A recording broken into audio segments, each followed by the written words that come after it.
ولا تستوي الحسنة ولا السيئة ادفع بالتي هي أحسن فإذا الذي بينك وبينه عداوة كأنه ولي حميم. Wala tastawi al-hasanatu walas sayyi'ah, dan tidaklah sama kebaikan itu dengan keburukan. Idfa billati hiya ahsan, tolaklah keburukan itu dengan cara yang lebih baik. Fa idzal ladzi bainaka wa bainahu adawah, maka ketika kamu lakukan hal itu, orang yang sebelumnya di antara kamu dengan dia terdapat permusuhan, ka'annahu waliyun hamim, maka seolah-olah dia akan menjadi sahabat yang setia. Dalam ayat yang suci ini banyak sekali pelajaran indah yang kita bisa petik. Yang pertama, ayat sebelumnya berkaitan dengan terbaiknya dakwah dan menyeru kepada Allah Subhanahu wa taala, beserta menjelaskan sifat-sifat pendakwah kepada Allah Subhanahu wa taala. Di ayat ini menjelaskan metodologi dan cara berdakwah kepada Allah Subhanahu wa taala yang terbaik, dan membimbing pihak lain agar menjadi manusia-manusia yang taat kepada Allah Subhanahu wa taala. Kemudian pelajaran yang kedua yang kita bisa petik dari ayat suci ini, wala tastawil hasanatu walas sayyi'ah, tidaklah sama kebaikan dengan keburukan, dan tidaklah sama keburukan dengan kebaikan. Kebaikan dan keburukan yang ditegaskan di dalam ayat ini adalah segala bentuk kebaikan maupun keburukan, apapun jenisnya, dan begitu pula pengaruhnya kepada pihak lain. Hasanah berarti segala bentuk kebaikan dan kebajikan, dan juga yang memberikan pengaruh baik ke dalam diri seseorang yang diajak menuju kepada Allah Subhanahu wa taala. Sayyi'ah itu segala bentuk keburukan dan kejahatan, dan begitu pula yang memberikan pengaruh buruk kepada yang diajak menuju kepada Allah Subhanahu wa taala, malah bisa memunculkan penolakan atau malah bertambah permusuhannya kepada ajaran suci Allah Subhanahu wa taala. Itu dari maksud hasanah dengan sayyi'ah di sini. Kemudian pelajaran yang ketiga yang kita bisa petik dari ayat suci ini, bahwasanya Islam itu adalah ajaran yang indah dan ajaran kebaikan dan ajaran kedamaian serta ajaran cinta. Maka semuanya harus indah, semuanya harus baik, semuanya harus damai, dan semuanya harus dipenuhi dengan cinta, termasuk dalam mengajak dan berdakwah kepada Islam. Namun terkadang interaksi di lapangan terjadi respon yang negatif,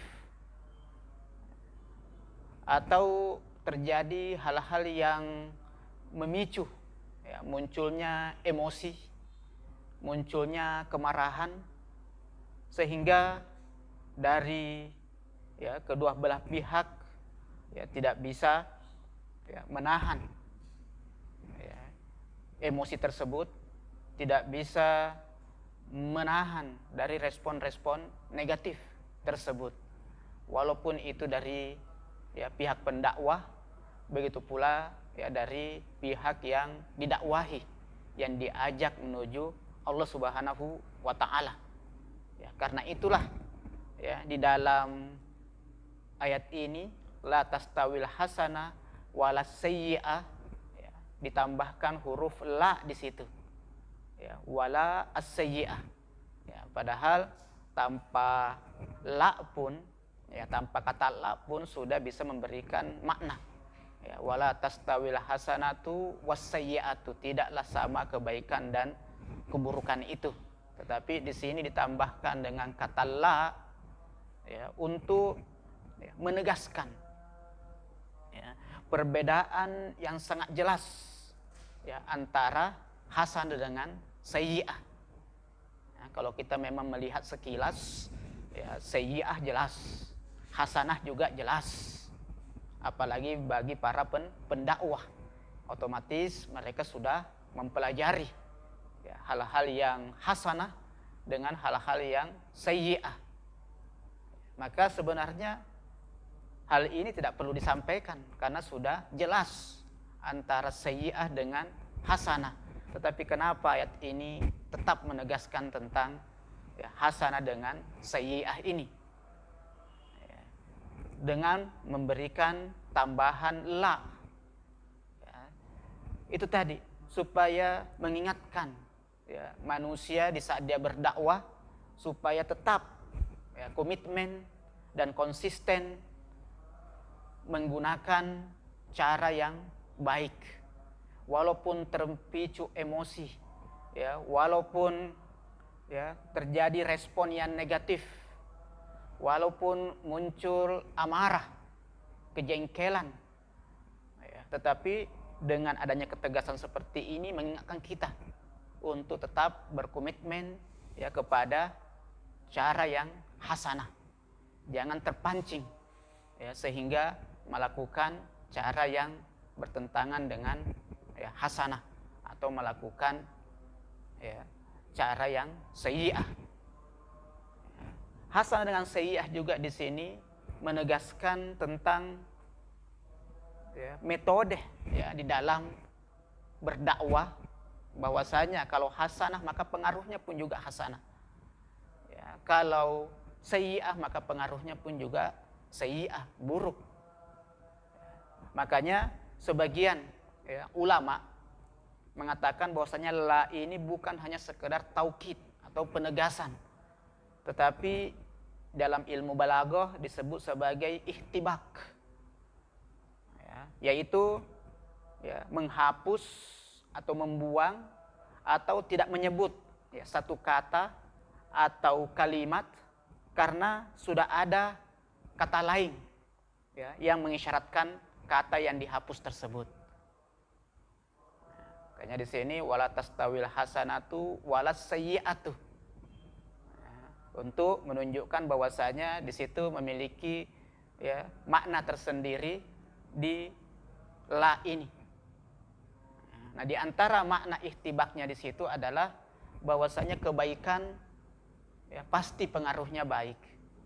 Tidak mungkin kebaikan itu berpengaruh ya, menjadi buruk. Begitu pula keburukan pasti akibatnya juga dan pengaruhnya juga buruk. Tidak mungkin keburukan itu bisa menghasilkan kebaikan. Jadi penegasan ini la tastawil hasanah wala sayyi'ah, ya, walaupun pada dasarnya tadi kita sudah sebutkan ini adalah badihi, ini sudah jelas, tanpa disampaikan pun juga sudah orang tahu ya, baik dengan buruk. Tetapi ayat ini datang dengan hal yang sangat penting, yaitu penegasan ya, supaya betul-betul pendakwah ini ya, khususnya yang mengajak kepada Allah Subhanahu wa taala tetap konsisten ya, dalam kebaikan dan cara yang baik, walaupun medan yang dia dihadapi di lapangan itu adalah hal yang mengerikan, hal yang bisa memicu amarah, bisa memicu emosi. dengan berbagai macam respon dari orang yang diajak. Tetapi dengan ayat ini menegaskan tetap konsisten pada cara yang hasanah.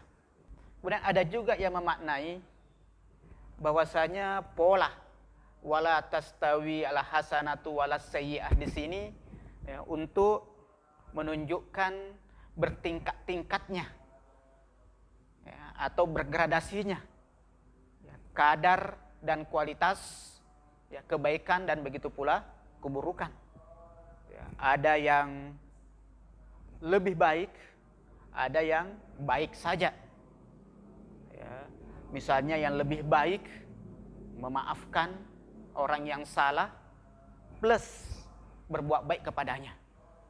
Kalau baik saja ya memaafkan, tetapi tidak menambahnya dengan ya berbuat baik kepadanya. Begitu pula juga keburukan, kejahatan. Ada keburukan yang sangat buruk sekali, ya, yaitu misalnya syirik pada Allah Subhanahu wa taala.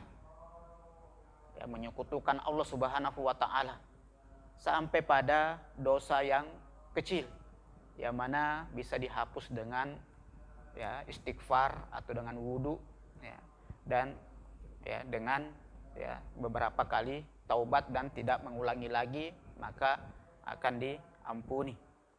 Ya, jadi bertingkat-tingkat. Ya, di situ ada yang mengatakan bahwasanya ayat ini tersirat makna seperti itu. Ala kulli hal, ya, dalam metode kita menghadapi ya masyarakat yang kita ingin ajak menuju kepada Allah Subhanahu wa taala, ya disesuaikan dengan ya kondisi orangnya, disesuaikan dengan sikonnya, ya, disesuaikan dengan keadaannya dan kapasitas dan begitu pula karakter ya orang yang diajak ini. Bisa menggunakan ya hasanah yang ahsan, bisa juga menggunakan metode yang hasan. Ya, nanti tashkhis atau penetapannya ya, tergantung dari situasi dan kondisi dan begitu pula level dari orang yang diajak ini.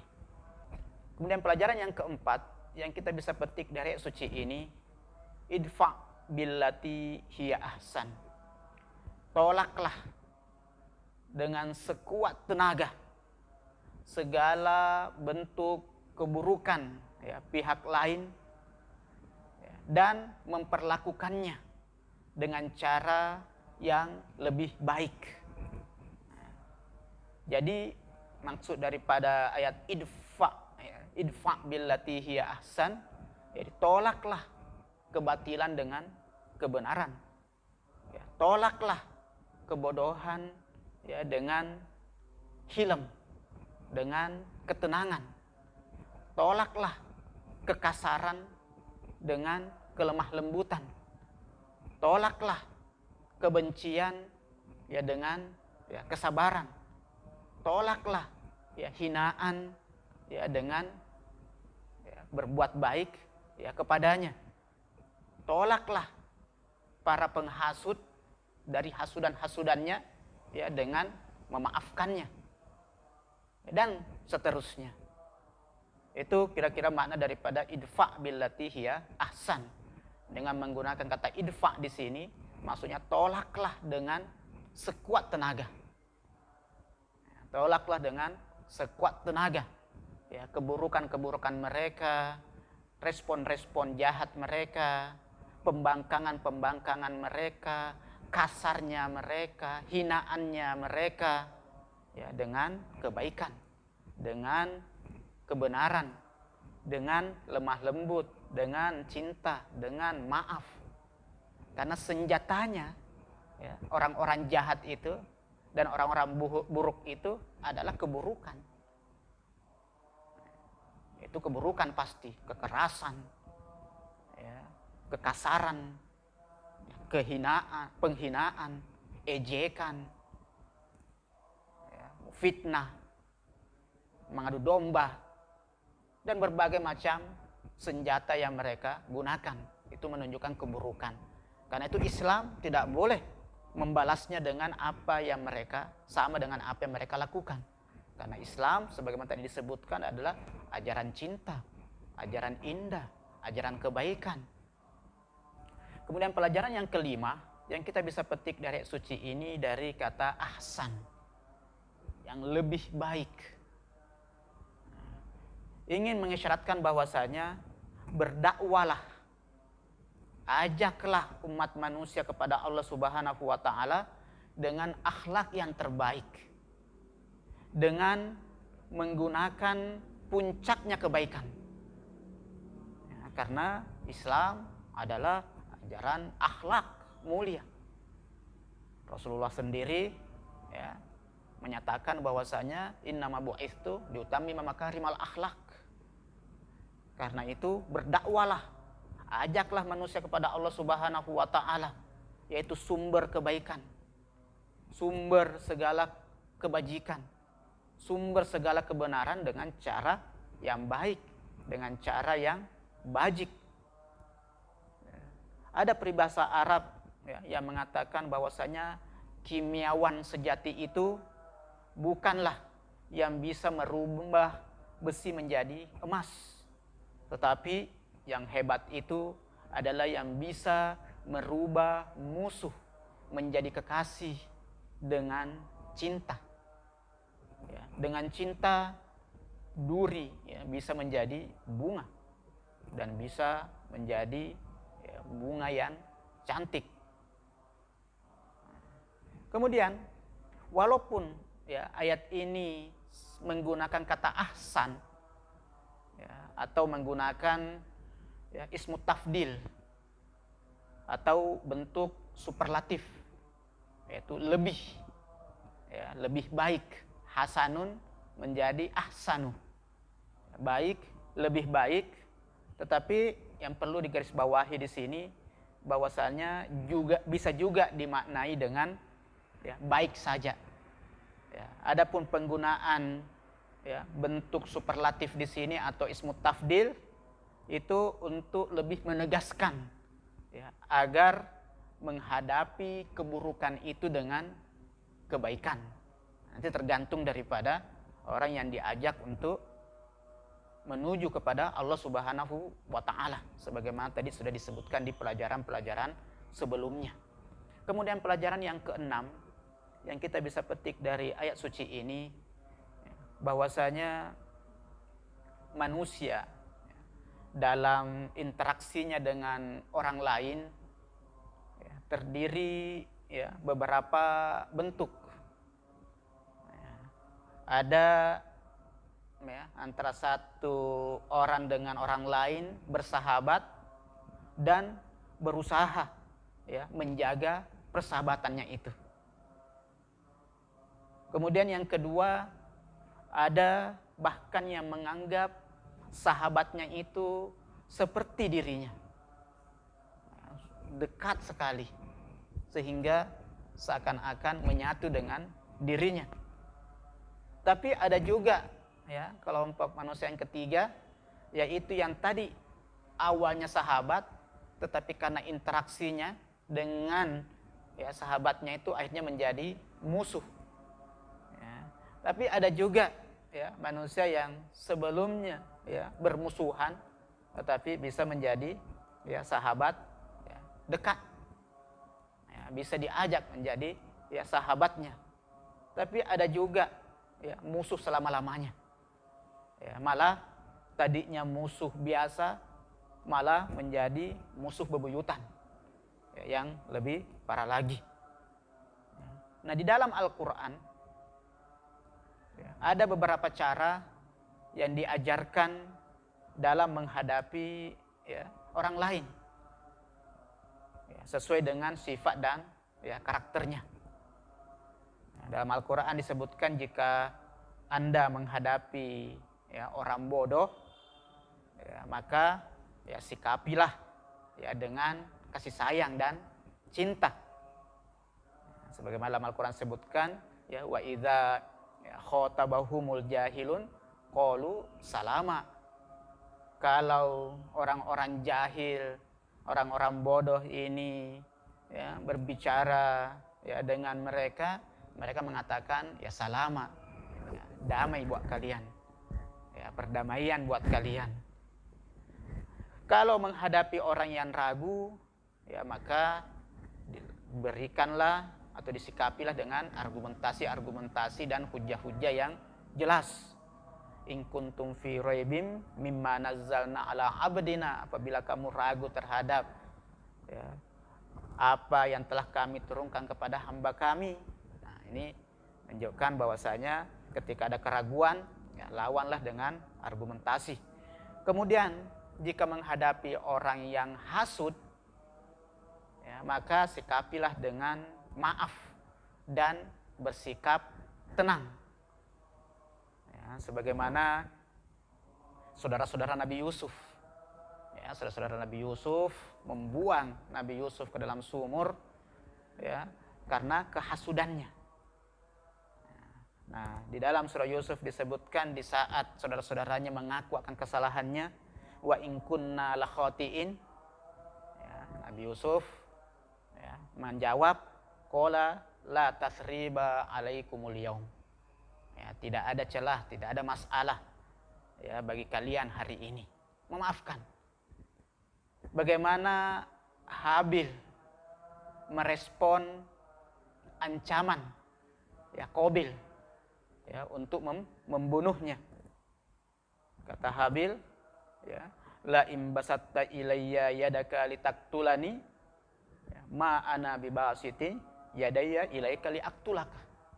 Kalau engkau mengulurkan tanganmu kepadaku untuk membunuhku, maka saya tidak akan mengulurkan tanganku kepadamu untuk membunuhmu.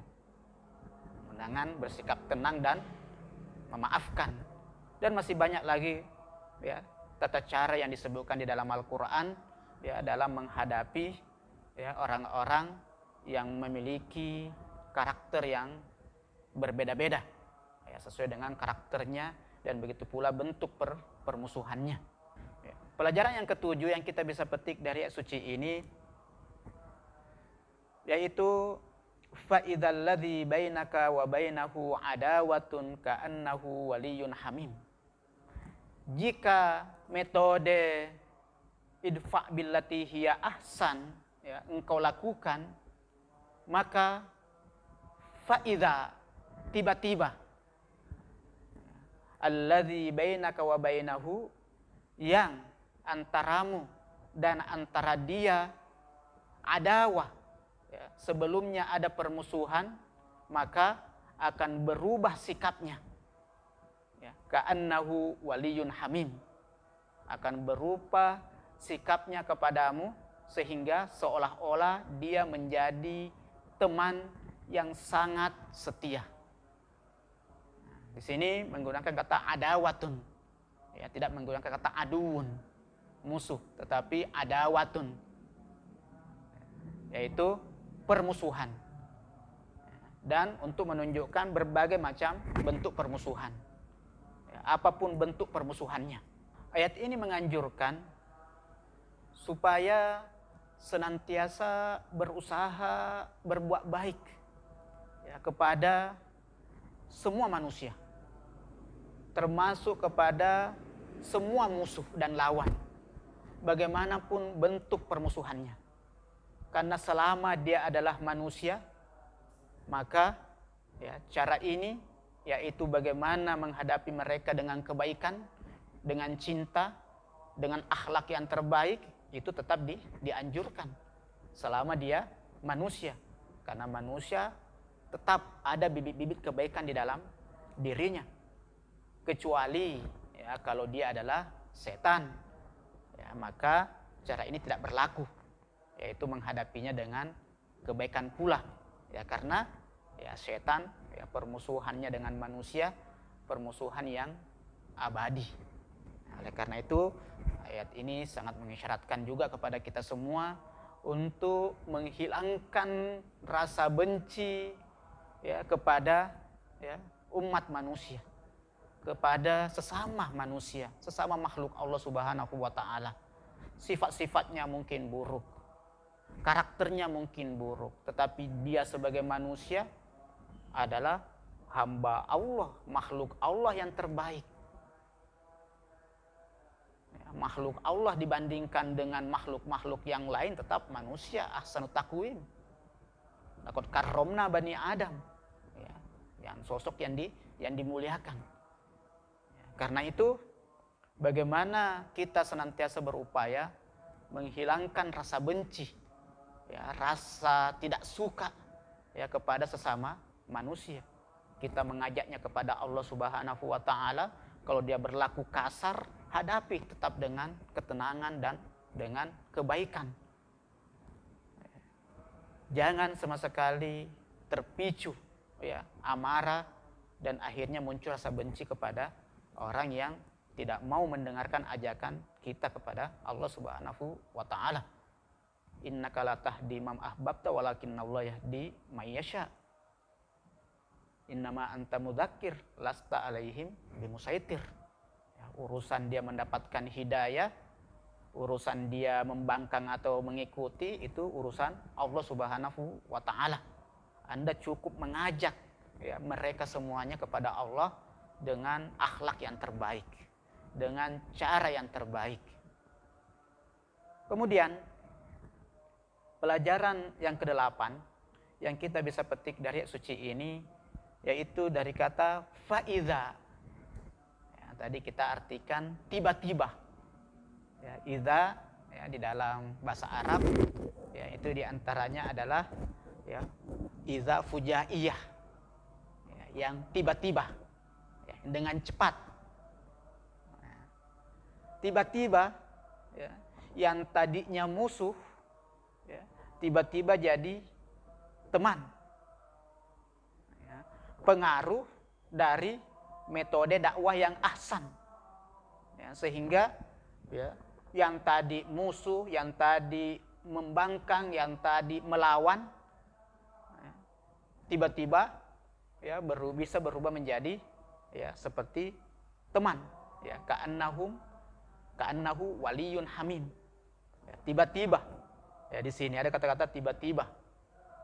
Ya, walaupun sebenarnya ini tidak berlaku secara umum, ya, tetap ada minoritas yang tetap saja, ya, menyalahgunakan kebaikan seseorang. Ya, makin baik seseorang, makin jahat dianya. Tetapi kita, ya, mengikuti yang mayoritas, ya, yang kebanyakan manusia seperti ini. Kenapa bisa kok tiba-tiba berubah jadi teman? Ketika menggunakan metode dakwah idfa billati hiya ahsan. Ada banyak hikmahnya. Dan jelas ini hikmah dari Allah Subhanahu wa taala, karena Allah Subhanahu wa taala sendiri yang menyatakan hal ini. Ketika kamu berdakwah idfa billati hiya ahsan, maka faiza, ya, tiba-tiba, ya, alladzi bainaka wa bainahu adawah, ya, ka'annahu waliyun hamim. Karena kenapa kira-kira bisa seperti ini? Kalau kita lihat, ya, hakikatnya manusia, ya, itu semua manusia memiliki benih-benih kebaikan dalam dirinya. Allah sudah menabur benih-benih kebaikan di dalam diri setiap insan, dalam diri setiap Bani Adam. Sejahat apapun dia, ya, tetap memiliki benih-benih kebaikan di dalam, ya, dirinya.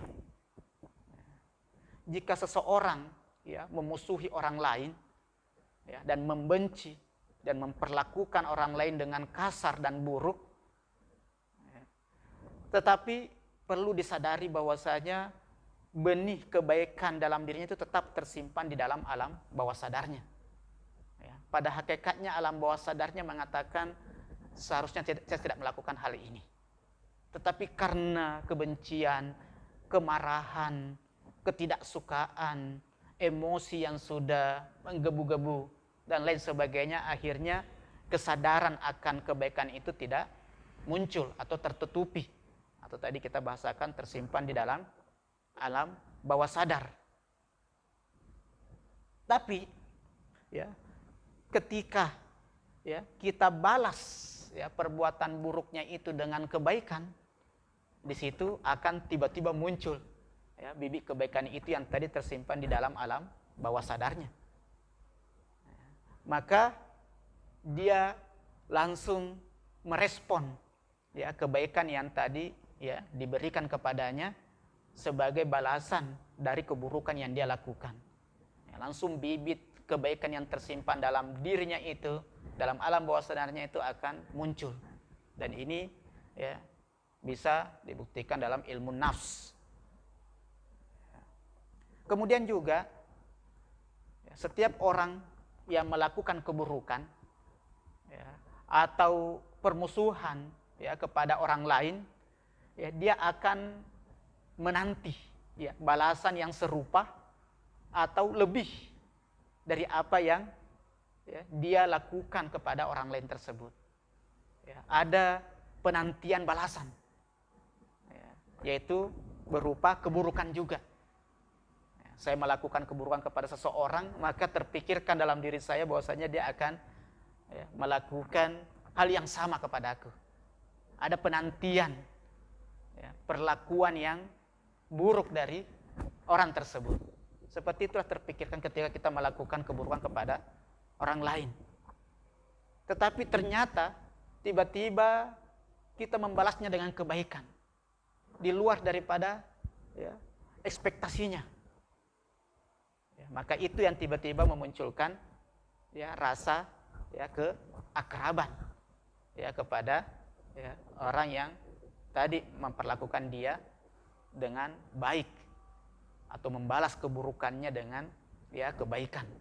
Ya, karena tiba-tiba di luar daripada ekspektasinya. Orang ketika di luar daripada ekspektasinya biasanya berubah ya total daripada apa yang sebenarnya dia ya pikirkan sebelumnya. Dan masih banyak lagi ya hikmah-hikmah yang lain kenapa di sini tiba-tiba faiza ya bermakna faiza.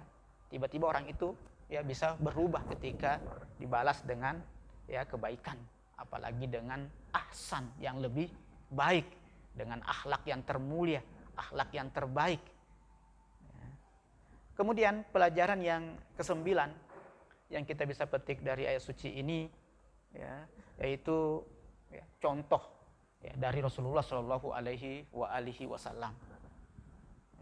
Rasulullah Shallallahu Alaihi Wasallam yang telah mengamalkan secara sempurna ya metode ini, ya, yaitu dengan metode ya, idfa billati hiya ahsan.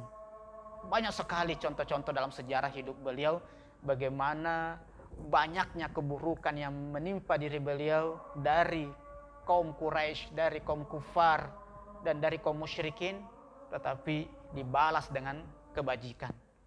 Di antaranya peristiwa yang sangat besar, yaitu peristiwa Fathul Makkah. Di mana di peristiwa Fathul Makkah ini ada sekelompok orang yang ada di rombongan Rasulullah Shallallahu Alaihi Wasallam ya, yang mengatakan hadzal yaum ya yaumul malhamah. Hari ini adalah hari pembalasan dendam. Tetapi Rasulullah segera ya, memberitahukan kepada rombongannya, kepada kaum muslimin bahwasanya al-yaum ya, yaumul marhamah. Ya, hari ini adalah hari kasih sayang. Ya, al-yaum a'azzallah Quraisyan. Hari ini Allah Subhanahu wa taala memuliakan orang Quraisy. Nah, lihat bagaimana orang Quraisy begitu jahat kepada Rasulullah, kepada kaum muslimin, kepada Islam, permusuhannya yang tidak pernah henti-hentinya. Ya, pembantaian kepada sahabat-sahabatnya. Tetapi di saat ya, ingin membuka Mekah kembali dengan kekuatan yang sangat luar biasa, yang pasti ya penduduk Mekah kalah ketika dia ingin melakukan perlawanan, tetapi Rasulullah ya, mengatakan al-yaum yaumul marhamah. Kemudian ketika berjumpa dengan Abu Sufyan ya, musuh yang paling besar ya, yang memusuhi Rasulullah SAW dengan berbagai macam cara yang telah dilakukannya, dan begitu pula rombongannya, apa kata Rasulullah? Ya, idhabu ya, fa antumu tulaqo. Ya, pergilah kalian. Kalian semuanya adalah tulaqo. Kalian semuanya orang yang dibebaskan. Lihat bagaimana ya akhlaknya Rasulullah dalam mengajak umat manusia kepada Allah Subhanahu wa taala. Sehingga dengan itulah ya disebutkan di dalam surah An-Nasr ya yadkhuluna fi dinillahi afwaja.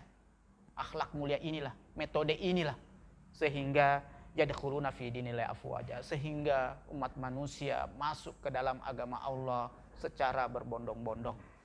Kemudian pelajaran yang ke-10 yang kita bisa petik dari ayat suci ini, ka'annahu waliyun hamim. Itu seolah-olah dia telah menjadi teman yang sangat setia. Ya, wali di sini ya banyak makna wali, ya. Tetapi di sini ya bermakna teman. Ya, berdasarkan ya, lahiriahnya ayat ini ya bermakna teman. Ya, hamim.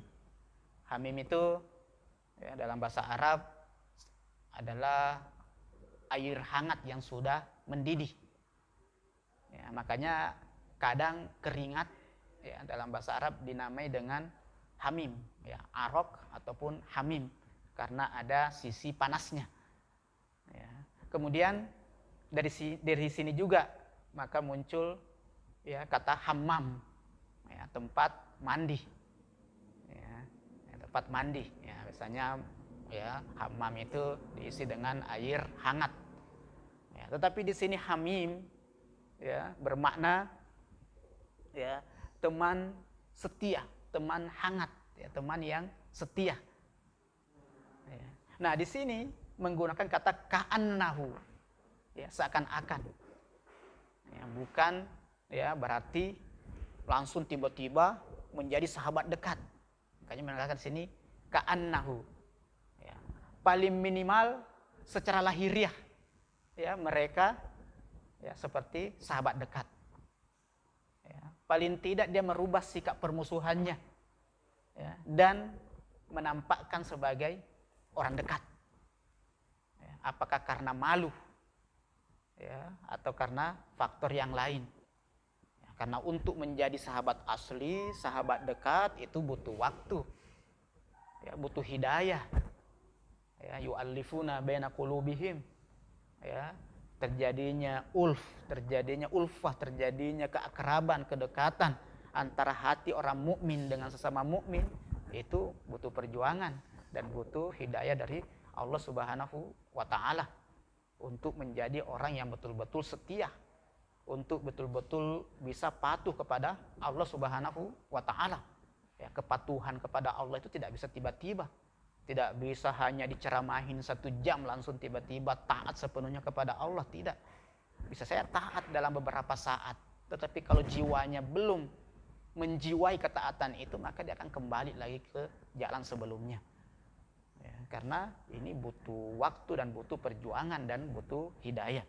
Kemudian pelajaran yang ke-11 yang kita bisa petik dari ayat suci ini, ya, bahwasanya ya, ayat ini mengisyaratkan bahwasanya ya, kunci kesuksesan dalam berdakwah itu ya membutuhkan kelapangan dada, ya, kesabaran, ya, ketenangan, ya tidak mudah terpancing emosinya, berusaha ya, menghindar dari respon-respon negatif dari apa yang mereka lakukan kepada kita.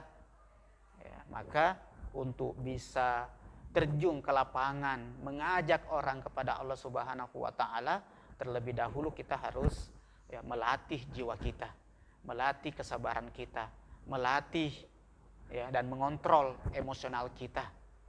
Ya, bagaimana bisa berlapang dada, bagaimana bisa halim, bisa tenang, dan begitu pula bagaimana bisa menjadi hakim, orang yang bijaksana. Ya, sehingga menghadapi berbagai macam respon-respon orang dan perlakuan orang yang kita ajak menuju kepada Allah Subhanahu wa taala, kita tetap konsisten di dalam ya, metode yang baik. Kemudian yang perlu kita juga garis bawahi ya, bahwasanya hal ini ya metode melakukan hal yang terbaik kepada setiap lawan ya tidak bersifat ya misalnya umum dan berlaku kepada semua orang. Ya, ada memang yang sudah tidak bisa lagi dihadapi dengan kebaikan, akhirnya mau tidak mau harus ya berperang. Tapi itu pada tahapan yang paling terakhir. Ya, dan jelas-jelas pertimbangannya memang sudah matang. Ya, kalau tidak ada lagi cara yang lain. Ya, sudah kesabaran, ya, sudah kita lakukan. Dan juga atas dasar ya memang legalitas ataupun rekomendasi dari ya, Rasulullah ya, dan dari Al-Quran yang jelas-jelas bisa dipertanggungjawabkan. Tidak bisa serta-merta langsung perang, tidak serta-merta langsung menggunakan cara ya, yaitu melakukan perlawanan. Ya, tidak, itu jalan yang paling terakhir, itu pun dengan pertimbangan yang sangat-sangat matang dan betul-betul meyakini atas dasar legalitas dari Al-Quran dan dari ajaran Islam, bukan hanya perkiraan, bukan hanya zon, mungkin di sini kita sudah diizinkan, jangan bergerak di situ. Belum boleh melakukan hal yang bersifat keras ya, di saat ya belum ada sama sekali keyakinan kalau hal ini kita sudah dibolehkan oleh syariat. Kemudian pelajaran yang ke-12 yang kita bisa petik dari ayat suci ini, bahwasanya ini metode komunikasi yang terbaik yang diajarkan oleh Al-Quran. Banyak sekali metode-metode komunikasi yang ditulis oleh para pakar komunikasi, bahkan oleh pakar psikologi. Ya, bagaimana mempengaruhi orang lain, bagaimana mengajak orang lain kepada kebaikan. Banyak sekali teori-teori dan metode-metode ya dalam ilmu psikologi dan begitu pula dalam ilmu ya komunikasi. Tetapi tidak ada yang bisa mengalahkan metode Qur'ani ini. Ya, idfa' billati hiya ahsan. Kenapa? Ya, titik kuncinya ya karena ya metode Qur'an ini berlandaskan iman dan takwa. Dan juga yang paling mendasar adalah karena ajakan menuju kepada Allah Subhanahu wa taala yang merupakan sumber segala kebaikan, sumber segala keindahan, sumber segala kebenaran, sumber segala kebajikan, sumber segala keindahan, dan seterusnya yang semuanya itu didambakan oleh umat manusia. Dan metodenya adalah idfa' billati hiya ahsan. Masih banyak lagi pelajaran indah yang kita bisa petik dari ayat suci ini, tetapi karena waktu sangat membatasi kita, wassalamualaikum warahmatullahi wabarakatuh.